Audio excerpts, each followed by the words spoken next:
So may I remind everyone present that the meeting is being live streamed as well as recorded via the internet, and this recording will be archived for future viewing. If a participant wishes to speak, please can you raise the hand in person or use the raise hand function.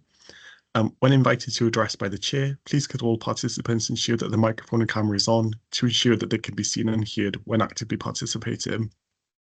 Please ensure that all debate is raised verbally and not via the chat function for the sake of the recording. So please could I welcome all committee and non-committee elected members, cabinet members, officers, and anyone, and also to anyone watching the live meeting broadcast of the Senior Management Appointment Committee. Thanks all. Super, thanks, James.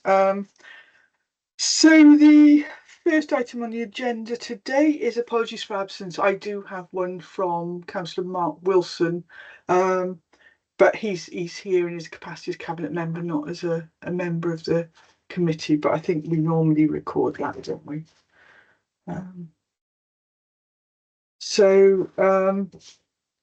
Second item is minutes of the meeting held on the 1st of October. Good heavens, that was a very long time ago, wasn't it? If I can take those as a true record. Super, thanks, Ian. Yeah. Second that. Yeah. Super. Next one is to receive declarations of interest, and if so, the nature of such interest. I haven't been advised of any. Does anybody want to declare anything now? All's quiet and a few shaking heads, so that's fine. And then agenda item 4 is a report of the Chief Executive in relation to recruitment and selection details for the post of Director of Environment and Housing. It's a fairly straightforward report, but could I hand over to Rob to take us through it, please? Yeah, members will have seen a report of this nature previously. It's quite standard practice nowadays that when we have a resignation or a retirement, and a post becomes free that is at director level or head of service level, we bring it to this committee.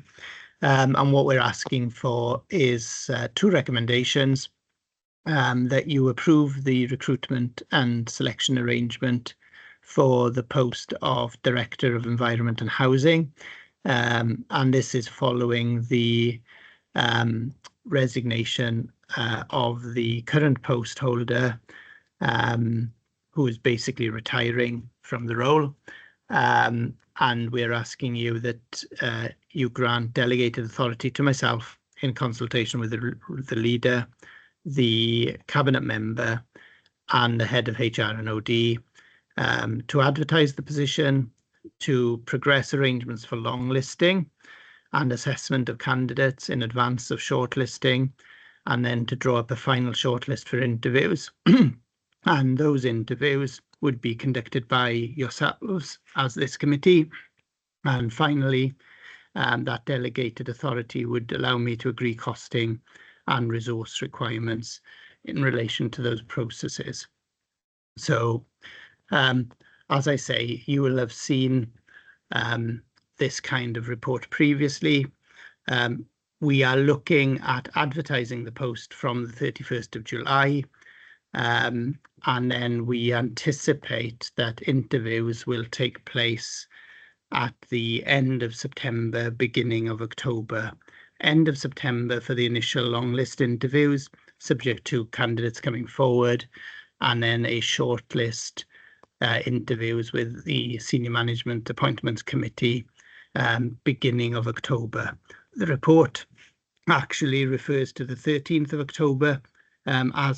As of now, we are looking at that being the week before that.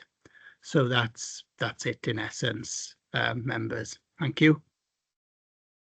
Super, thanks, Rob. And the role profile and person specification are attached as an appendix to the report if anybody needs those. So Rob's outlined the 2 recommendations. I'm happy to move those. And I'll second those. Thank you. And are we all in agreement to take those forward? I can't see any dissent. I can see some nodding and some thumbs. So that's agreed. Super. Well, that brings us to the end of the part 1 agenda. I don't have any urgent items, and I don't have any items urgent or otherwise under part 2. So it just remains for me to thank everybody for your attendance and let you get on with your day. Thanks all. Okay, thanks, Liz.